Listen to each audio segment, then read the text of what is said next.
שלום וברכה מוריי ורבותיי, היום יום ההילולה של משה רבנו.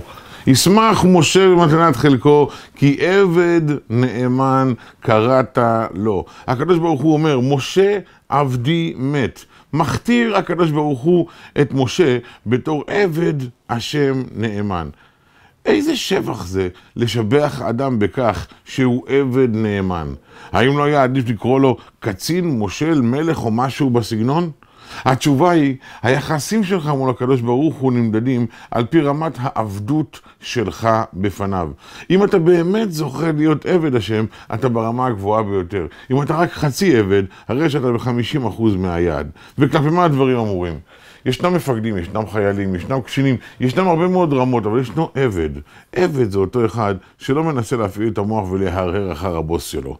אם האדון אמר ימינה, הוא עושה הכל בכדי לפנות ימינה. ואם האדון אמר שמאלה, הוא עושה הכל בכדי לפנות שמאלה. הוא לא מנסה להתחכם. הוא לא מנסה לומר לעניות דעתי האדון פספס משהו. הוא יודע, כעבד התפקיד שלי, לקיים את רצון אבי שבשמיים. עבד נאמן אמיתי לקדוש ברוך הוא לא מחפש תירוצים. עבד נאמן אמיתי לא מחפש התחמקויות. ועבד אמיתי גם לא מגדיל ראש ואומר, אילו היה יודע הקדוש ברוך הוא חלילה את המצב בו אני נמצא, היה מורה לנהוג להפך. ממש לא. עבד נאמן נעמד ומציית את דעתו של הקדוש ברוך הוא, וכאשר הוא לא יודע אותה, הוא פונה לדעת תורה.